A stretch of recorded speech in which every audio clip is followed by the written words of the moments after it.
যে ঘটনাটি শুরু 2007 সালে। শেখ জাহিদুল ইসলাম, ওনার বাসা হচ্ছে এই খুলনা শহরের রায়মহল এলাকার দরগা শরীফ নামক স্থানে। এই দরগা শরীফের ঠিক পাশেই ওনার বাসা। 2007 সালে এই বাসায় ওনারা বসবাস করতে শুরু করেন। ওই সময় উনি ছিলেন ইন্টার ফার্স্ট ইয়ারের স্টুডেন্ট। উনি সায়েন্সে পড়তেন। কোন এক রাতে উনি আইনস্টাইনের থিওরি অফ রিলেটিভিটি পড়ছিলেন, আপেক্ষিক যে তত্ত্ব সেটা পড়ছিলেন। সেটা পড়ার পরে উনি সেটা নিয়ে এতটাই চিন্তামগ্ন হয়েছিলেন, ওনার আশেপাশে এমন কিছু ঘটনা ঘটে যায় উনি সেটা প্রথমে বুঝতে পারেননি। হয়তো উনি যদি সেই বিষয়গুলো প্রথম থেকে ধরতে পারতেন তাহলে খুব বেশি সমস্যা হয়তো বা হতো না পরবর্তীতে।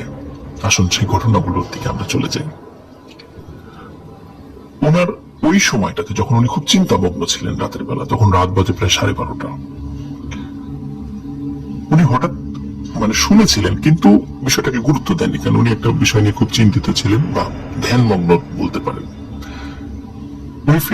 উনি শুনেছিলেন হঠাৎ করে বারান্দায় কিছু একটা হাঁটাহাঁটি করছে, এবং কিছুক্ষণ হাঁটাহাঁটি করার পর ঘরের মধ্যে কিছু একটা কালো কালো ছায়ার মতো কিছু একটা ওনার ঘরে ঢুকলো, ওনার রুমে। উনি আসলে এতটা ভাবনার জগতে ছিলেন, কিছুই উনি বুঝতে পারেননি। হঠাৎ উনি ফিল করলেন কে যেন তার কানের মধ্যে ফু দিচ্ছে, দীর্ঘ সময় ধরে ফু দিচ্ছে। ফার্স্টের দিকে উনি ভেবেছিলেন হয়তো জানালার সাইড থেকে বাতাস আসছে, কিন্তু উনি খেয়াল করলেন ওনার যেই কানটাতে বাতাসটা লাগছে এবং কানের ভিতরে বাতাস পৌঁছে যাচ্ছে, সেই কানটা অন্য পাশে, জানালার পাশে না, অন্য দিকে। তাহলে এই বাতাসটা বা ফুটা কোথা থেকে আসছে? এবং একদম কানের ভেতরে আমরা যদি কাউকে ফু দিই, ঠিক যেরকম সহ সহ শব্দ অনুভূত হয় কানের ভেতরে, একদম পর্দায় গিয়ে যেটা আঘাত লাগে, ঠিক সেমন মনে হচ্ছিল। উনি তখন চিন্তা করেন হয়তোবা একটা বিষয় নিয়ে দীর্ঘক্ষণ ধরে ভাবছেন, এই কারণে কোনো কারণে ওনার হয়তো বা হ্যালুসিনেশন বা এই টাইপের কোন একটা ফিলিংস তার মনে হয়েছে। এটা আসলে কিছু না, জাস্ট এতটুকু উনি মনে করেছেন। এই দিনের মতো ঘটনা এখানেই শেষ। এই ঘটনা 2 দিন পরে ছিল শবে বরাত, আর শবে বরাতের 2 দিন পরে ঘটে যায় আরেকটি ভয়ঙ্কর ঘটনা। শবে বরাতের ঠিক 2 দিন পরে উনি রাতের বেলা খাওয়া দাওয়া করে আরেকটু স্টাডি করে 12:30টার দিকে শুয়ে পড়েছেন। উনি সকালে উঠতেন, উঠে ফজরের নামাজ পড়তেন, এজন্য খুব বেশি রাতে উনি ঘুমাতেন না। উনি যখন 12:30টার দিকে শুয়ে পড়েছেন, মাত্র লাইট বন্ধ করে ডিম লাইটটা অন করে জাস্ট কেবল শুয়েছেন আর কি, শোবার সাথে সাথে হঠাৎ করে ওনার মনে হলো যে জানালা দিয়ে একটা বাতাস ঢুকলো। বাতাসে ওনার আনালার যে আলনা ছিল, এই আলনার কাপড়গুলো একটু দুলে উঠলো, এবং এই বাতাসটি হঠাৎ করে ধপাস করে ওনার বুকের উপরে এসে লাগলো, এবং এমন ভারী মনে হচ্ছে ওনার বুকের উপরে কয়েক মণ ওজনের করে একটি বোঝা চাপিয়ে দেওয়া হয়েছে। এবং এই হঠাৎ করে এরকম ভারী চাপ উনি অনুভূত হয়ে এমন জোরে একটা চিৎকার করেছেন, ওনার বাড়ির সকল সদস্য তো ওনার রুমে চলে এসেছে। শুধু তাই নয়, পাশে যে দরগা শরীফ ছিল, যে দরগা শরীফের কয়েকজন লোকও সেখানে চলে এসেছে, যে কি হয়েছে, এত জোরে চিৎকার কেন। সবাইকে উনি ঘটনাটি বলেন। যখনই লোকজন চলে এসেছে, সেই বুকের উপর থেকে সেই বোঝাটিও সরে গিয়েছে। উনি সবাইকে ঘটনাটি বলেন যে এই ঘটনা। তো সবাই বলে হয়তো তোমার বোবায় ধরেছিল। তো উনি বলেন যে আমি তো ঘুমাই নাই, ঘুমালে নয় বোবায় ধরবে, কিন্তু আমি তো মাত্র শুয়েছি, তাহলে এই বোবায় ধরলো কিভাবে? সকলে বলেন যে তোমার হয়তো মনের ভুল হয়েছে, বা ঘুমিয়ে গিয়েছিলে, তুমি টের পাও নাই, এরকম মনে হয়েছে। বলে যে বোবায় ধরলে এমনই মনে হয়। কিন্তু উনি কিছুতেই বোঝাতে পারছিলেন না যে উনি মাত্রই লাইটটা অফ করে কেবল বিছানায় ওনার শরীরটাকে এলিয়ে দিয়েছেন। ঘুম তো আরো পরের কথা। তো যাই হোক, প্রথম দিন যে ঘটনাটি ঘটেছিল, যে কানে ফু দেওয়ার বিষয়টা, উনি ওনার পরিবারের সদস্যদেরকে ওইভাবে শেয়ার করেননি, উনি নিজে জাস্ট হ্যালুসিনেশন মনে করেছিলেন। দ্বিতীয় ঘটনা যখন পরিবারের সদস্যরা জানলেন, পরিবারের সদস্যরা তখন ওইভাবে গুরুত্ব দেয়নি। এরপর থেকে প্রতিদিন এক ধরনের একটি সমস্যা উনি ফিল করেন। সেটা হচ্ছে উনি যখন রাত্রে ঘুমিয়ে থাকেন, ঘুমানোর পরে গভীর রাত্রে উনি ফিল করেন যে ওনার ঘুম ভেঙে গেল, এবং ঘুম ভাঙার পরে ওনার মনে হয় যে কোন একজন মানুষ ওনার দুই পায়ের বৃদ্ধাঙ্গুলি ধরে টানা হেঁচড়া করছে, এবং ওনাকে আস্তে আস্তে বিছানা থেকে মানে নিচে ফেলে দিচ্ছে বা টেনে বিছানা থেকে সরিয়ে ফেলছে এমন মনে হয়। এবং উনি খেয়াল করেন ওনার মাথার নিচে বালিশ যেখানে ছিল সে বালিশ সেখানে নেই, বালিশের জায়গায় আছে, উনি সরে গেছেন অন্যদিকে, মানে উনি নিচ দিকে চলে আসছেন।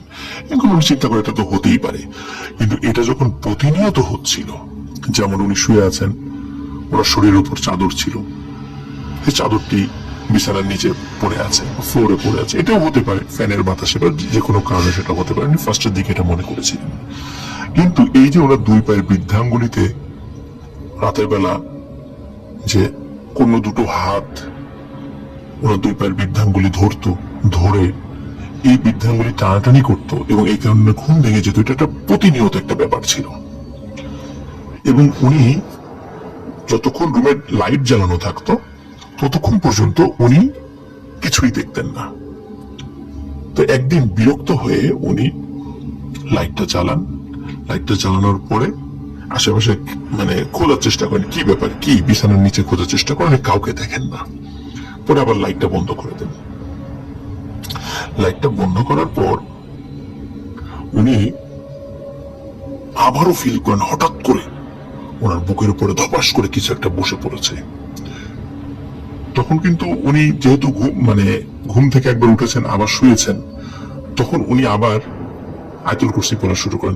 তখন তো উনি সেন্সে আসেন, উনি তো ঘুমায় যাননি। তখন আস্তে করে বুকের উপর থেকে ওটা সরে যায়, এবং মনে হলো একটি ছায়ামূর্তি আবার ওনার বারান্দার দিকে চলে গেল, এবং বিদঘুট একটি হাসি, একটি নারী কণ্ঠের একটি হাসি হেসে চলে গেল। এই ঘটনার সাথে সাথে আরেকটি ঘটনা ওনার বাসায় ঘটতে থাকে, সেটা হচ্ছে ঠিক রাত 12টার পরে, মানে মিড নাইটের পরে ওনার বাসার চালের উপরে হঠাৎ করে ধপাস করে একটা শব্দ হয়, এবং চালের উপর দিয়ে কিছু হাঁটাহাঁটি করে। ওনারা শুরুর দিকে মনে করেছেন বিড়াল বা অন্য কিছু হতে পারে, কিন্তু এই জাহিদুল ইসলাম ভাই উনি স্পষ্টভাবে বুঝতে পারতেন এই কিছুক্ষণ হাঁটাহাঁটি করার পরে ওনার যে বারান্দা, এই বারান্দার কাছে এসে কিছু একটা জিনিস ধাপ করে নিচে নামতো। এই ধাপ করে নিচে নেমে একটি ছায়া মূর্তি ওনার ঘরের মধ্যে ঢুকতো, ঢুকে হাঁটাহাঁটি করতো, এই রুম থেকে ওই রুম, ওই রুম থেকে ওই রুম, এইভাবে হাঁটাহাঁটি করতো। এই ঘটনাটি শুধু উনি দেখতেন, ওনার পরিবারের অন্য কোনো সদস্যরা দেখতো না, যার কারণে পরিবারের সদস্যরা ওনাকে দীর্ঘদিন ধরে ওনাকে বলেছিলেন এটা ওনার মনের ভুল, কিন্তু উনি কিছুতেই অন্য সদস্যদেরকে বোঝাতে পারতেন না যে এটা আসলে উনি সেটা দেখছেন। ওনাকে ডাক্তারের কাছে নিয়ে যাওয়া হয়, উনি ট্রিটমেন্ট করেন, কিন্তু তাতেই অবস্থার কোনো উন্নয়ন হয় না। এখন ওনার বাবা ডিসিশন নেন যে এই টিনের চালে এই বিষয়, এই আদার্স এই বিষয়, তাহলে একটা কাজ করি, বাসার কিছু কাজ তো অসমাপ্ত আছে, উপরে তো ছাদ দিই নাই, টিন শেড করে রেখেছি, তাহলে ছাদ দিয়ে দোতলাটা কমপ্লিট করে ফেলি। তো যার কারণে ওনারা কি করেছেন, ওই বাসাটা 6 মাসের জন্য ছেড়ে দিয়ে পাশে একটি বাসায় ভাড়া নিয়ে ওঠেন, এবং বাড়ির কাজ সম্পন্ন করে 6 মাস পরে আবার এই বাসায় চলে আসেন। চলে আসার পরে অদ্ভুত একটি ব্যাপার ওনারা লক্ষ্য করতে থাকেন, সেটা হচ্ছে ওনাদের বিভিন্ন ঘরে যেই কাঁটাওয়ালা যে ঘড়িগুলো আমরা যেগুলো ব্যবহার করি, এই বিভিন্ন রুমে ঘড়ি ওনারা টানিয়ে রাখেন, কিন্তু এই ঘড়িগুলো অদ্ভুত অদ্ভুত সময় বন্ধ হয়ে যেত, এবং এই ঘড়িগুলো কোনোটাই চলতো না। অদ্ভুত সময় বলতে পারেন যে মনে করুন রাত 12:30, 1:30, 2:30, 3টা, 3:30 এমন, এই সময় ঘড়ি বন্ধ হয়ে যেত। এবং এই ঘড়িগুলো, কাঁটাওয়ালা ঘড়িগুলো ওনাদের বাসায় স্টিল নাও আজ পর্যন্ত কোনো কাঁটাওয়ালা ঘড়ি সেটা টেকে না, নষ্ট হয়ে যায়। তো কাঁটাওয়ালা ঘড়ি যখন টিকছিল না, তখন ওনারা ডিজিটাল ঘড়ি ব্যবহার করা শুরু করেন, এবং ডিজিটাল ঘড়িতেও যে সমস্যা দেখা দেয় সেটা হচ্ছে সেখানে সময় উল্টাপাল্টা না দেখালেও ব্যাটারিটা ডাউন হয়ে যায়, ব্যাটারিটাও সেখানে বেশি দিন টেকে না, কয়েকদিনের মধ্যে সেটা নষ্ট হয়ে যায়। এবং লিসেনার্স, আপনারা আর একটা জিনিস শুনলে অবাক হবেন, ওনার যে ডেস্কটপ রয়েছে বা কম্পিউটার, এই কম্পিউটারের ভেতরেও কিন্তু ঘড়ির এক ধরনের একটা ব্যাটারি থাকে, ওনার সেই ঘড়ির ব্যাটারি পর্যন্ত নষ্ট হয়ে যায়। আজ পর্যন্ত ওনার বাসায় কাঁটাওয়ালা ঘড়ি তো টেকে তো নাই, ডিজিটাল ঘড়ির ব্যাটারি গুলো নষ্ট হয়ে যায়। এবং ওনার বাড়ির সবাই দুরারোগ্য ব্যাধিতে আক্রান্ত। কয়েক বছর আগে ওনার বাবা খুব একটা দুরারোগ্য ব্যাধিতে ভুগে ইন্তেকাল করেছেন এবং ওনার পরিবারের প্রায় প্রত্যেকটা সদস্য বিভিন্ন দুরারোগ্য ব্যাধিতে আক্রান্ত। ওরা চেষ্টা করেছিলেন অন্য জায়গায় শিফট করার জন্য, কিন্তু সেটাও পারেননি। বিভিন্ন হুজুরদেরকে ডেকে নিয়ে আসা হয়েছিল যে আসলে এখানে সমস্যাটা কি। কেউ এই সমস্যাটা সলভ করতে পারেননি। এখন তাহলে এখানে কেন এমনটা হচ্ছে, এই বাসায় কেন এই সমস্যা? তখন ওই হুজুররা বলেছিলেন শত শত বছর আগে এই জায়গাতে মনসা দেবীর একটি মন্দির ছিল এবং কালের বিবর্তনে মন্দিরটা ধ্বংস হয়ে গেছে। কিন্তু এইখানে যদি কোনো স্থাপনা তৈরি করা হয় তাহলে ওই মন্দিরে যে সমস্ত জিনেরা ছিল ওরা তো এখনো জীবিত আছে, ওরা এরকম ডিস্টার্ব করে এবং এরা এতটা শক্তিশালী যে এদেরকে আসলে এখান থেকে হটিয়ে দেওয়ার কোনো উপায় নেই, এরা এখানে থাকবেই। কিন্তু ওনারা যেহেতু রেগুলার সালাত আদায় করেন, ধার্মিক পরিবার, এই জন্য ওনাদেরকে ওইভাবে ক্ষতি করতে না পারলেও ওরা ওই পরিবারের সকলেই কিন্তু অসুস্থ। জাহিদুল ইসলাম ভাই উনি নিজেও কিন্তু শারীরিকভাবে সুস্থ নন। এই অদ্ভুত যে বাসা, এই বাসাটির খবর যেহেতু সৈকত আমাকে এনে দিয়েছে, সৈকতকে ধন্যবাদ।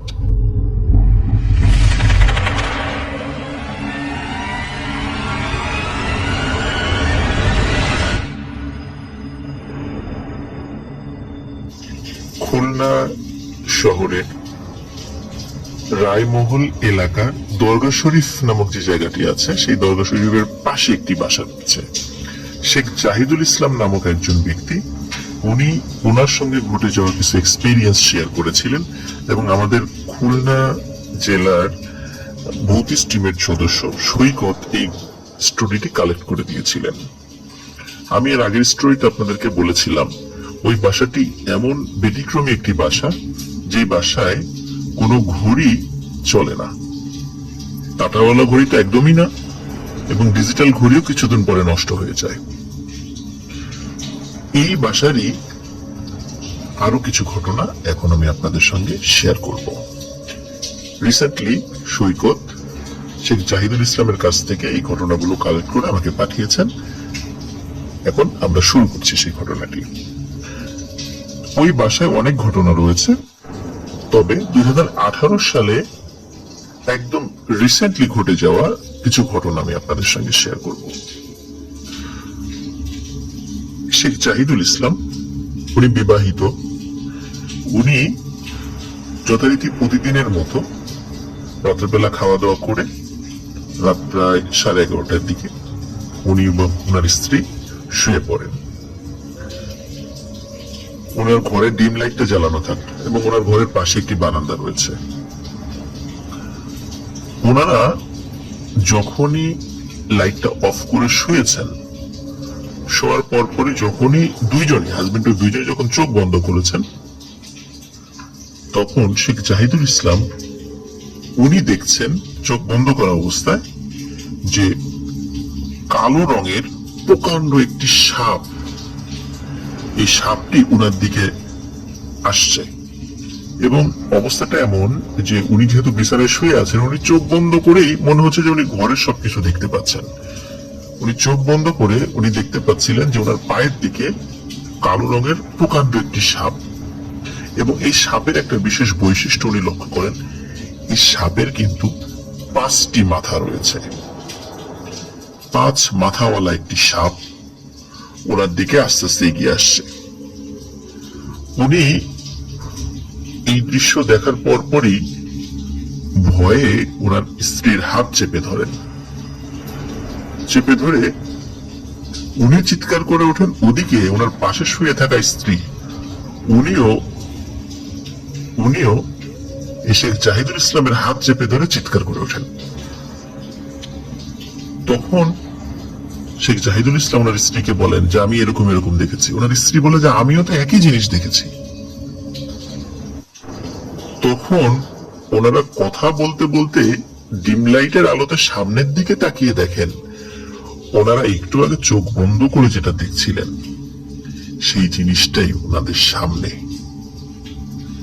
প্রকাণ্ড একটি সাপ, কালো রঙের। এই কারণে বলছিলাম, ওনারা যখন চোখ বন্ধ করেছিলেন তখন রুমটা আলোকিত দেখছিলেন, কিন্তু আসলে তো রুমটা আলোকিত ছিল না, রুমটা ছিল ডিম লাইটের আবসা আলো ছিল রুমে।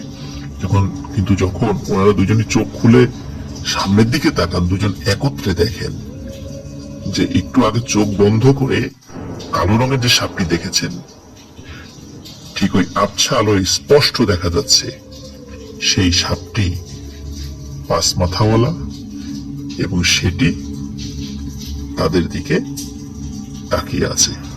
এবং সাপটি কিন্তু অনেক বড়, ঠিক যেমন ফনা ধরে।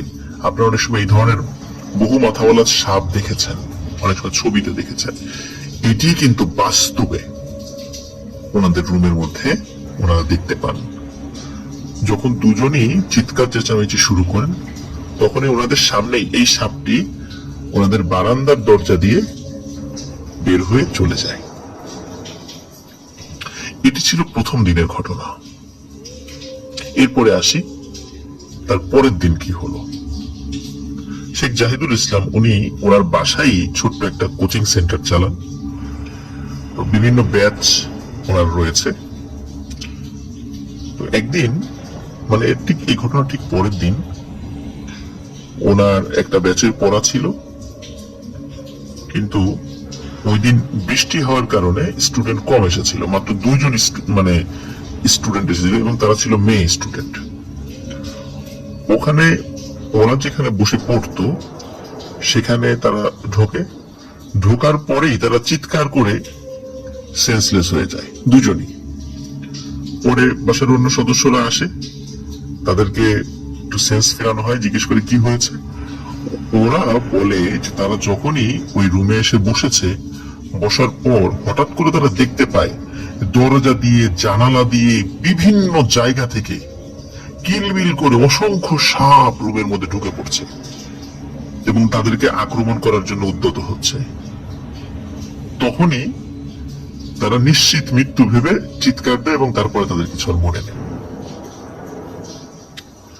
তো এই সাপের এই উপদ্রব, এই কাল্পনিক সাপের উপদ্রব যখন শুরু হয়, তখন শেখ জাহিদুল ইসলাম ভাইয়ের আম্মা উনি ওনাদের গ্রামের বাড়ি থেকে একজন প্রবীণ বৃদ্ধা মহিলাকে নিয়ে আসেন। তিনি তান্ত্রিক গোছের একজন মহিলা। উনি ওনার বাসায় আসার সাথে সাথে উনি বলেন যে এই বাসায় কোনো সমস্যা রয়েছে। তখন উনি বলেন যে আমি দেখি সমস্যা সলভ করতে পারি কিনা। উনি ওনার একটা রিচুয়ালের মাধ্যমে উনি সেই কাজটা শুরু করেন। চতুর্দিকে কিছু একটা গোলাকার বৃত্ত এঁকে তার মধ্যে বসেন, অ্যাজ ইউজুয়াল আমরা সাধারণত যেগুলো দেখি আর কি। উনি যখন ওনার রিচুয়ালটা শুরু করেন, হঠাৎ করে উনি মাটিতে শুয়ে ছটফট করতে থাকেন, বাবারে মরে গেলাম বাঁচাও, এরকম বলে ছটফট করতে থাকেন।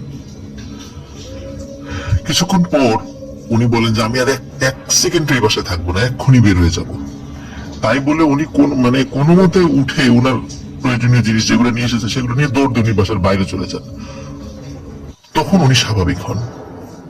তখন ওকে জিজ্ঞেস করে কি হয়েছে, বলে যখনই আমি রিচুয়াল করতে শুরু করেছি তখন আমি দেখি ভয়ঙ্কর আকৃতির কালো রঙের একটি সাপ, যার অনেকগুলো মাথা আছে, সরাসরি এসে আমার পায়ে কামড় দিয়েছে এবং আমি ছটফট করছিলাম। এবং তখন ওই সাপটি বলছিল যে আর কখনো এখানে আসবি না। তখন আমি কোনো মতে পরিমরি করে বাইরে চলে এসেছি। সুতরাং এইখানে আমি আর কখনো আসবো না, তোমরাও যত দ্রুত পারো বাসাটি ছেড়ে দাও। এই ঘটনাটি এখানেই শেষ নয়। শেখ জাহিদুল ইসলামের ভাইয়ের বাসায় যদি কোনো আত্মীয় স্বজন আসতে যায়, বিশেষ করে রাতের বেলা, তখন ঘটে আর এক ধরনের ঘটনা। এমন একটি ঘটনা আমি বলছি।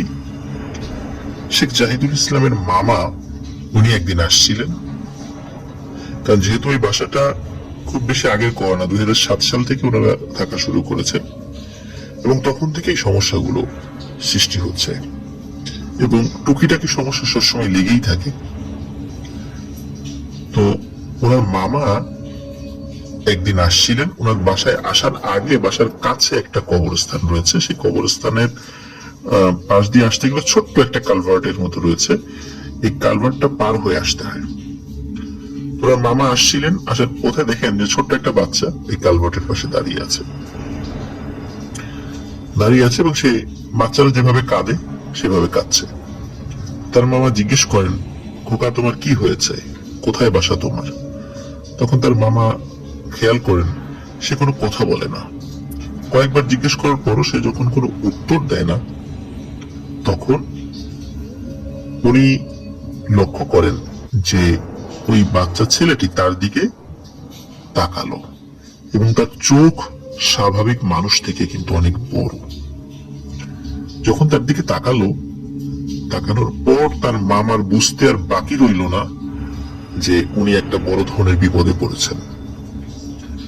তখন উনি যেটি করেন, যেহেতু ওনার পেছন দিকে যাওয়ার কোনো ওয়ে ছিল না, উনি তো যেহেতু ওনার বোনের বাসাতেই যাবেন, অন্য কোনো বাসা তো উনি চেনেন না আশেপাশে, তখন উনি ওই বাচ্চাটির সামনে দিয়ে ওনার বোনের বাসার দিকে দৌড় দেন এবং উনি দৌড় দেওয়ার সময় বারবার পিছনেও লক্ষ্য করছিলেন এবং উনি দেখছিলেন ওই বাচ্চাটিও তার পেছনে পেছনে দৌড়ে আসছে। দৌড়ে আসতে আসতে যখন উনি ওনার বোনের বাসার কাছে চলে এসেছেন, যখন দরবার শরীফের ঠিক একদম ওখানে চলে এসেছেন, তখন উনি লক্ষ্য করেন ওই বাচ্চাটি আর নেই। কিন্তু স্বাভাবিকভাবেই ওনার একদম কানের কাছে ফিসফিস করে একটা আওয়াজ আসে। ফিসফিস করে আওয়াজটা এমন ছিল, আর কখনো এদিকে আসবি না। কিন্তু এর পরেও উনি এসেছেন একাধিকবার, কিন্তু দিনের বেলা এসেছেন। রাতের বেলা ওই বাসায় যদি কোনো গেস্ট আসে, তারা কিন্তু কোনো না কোনো সমস্যায় পড়বেন, এমন একটি বিষয় ওখানে হয়ে দাঁড়িয়েছে এবং ওনারা অত্যন্ত কষ্টের মধ্যে ওই বাসায় জীবনযাপন করছেন। অনেক তান্ত্রিক কবিরাজ যারাই এসেছেন তারা সবাই একই কথা বলেছেন যে ওনার বাসাটি যেখানে অবস্থিত, শত শত বছর আগে ওখানে একটি মনসা দেবীর মন্দির ছিল এবং আমরা জানি মনসা কিন্তু সাপের দেবী, এবং ওই মন্দিরটা কালের বিবর্তনে হারিয়ে গেলে ওই জায়গার উপরই ওনাদের বাসা, এবং এই কারণে ওনাদের বাসায় এই ধরনের সমস্যা চলছে তো চলছে এবং এখনো চলছে। এটি ছিল ঘটনা। প্রিয় লিসেনার্স, আশা করি আমাদের ঘটনা আপনাদের ভালো লেগেছে। ঘটনা ভালো লাগলে লাইক, কমেন্ট ও শেয়ার করে আমাদের সাথে থাকুন। পরবর্তী ঘটনা শোনার আমন্ত্রণ জানিয়ে আজকের মতো এখানে বিদায় নিচ্ছি। আসসালামু আলাইকুম।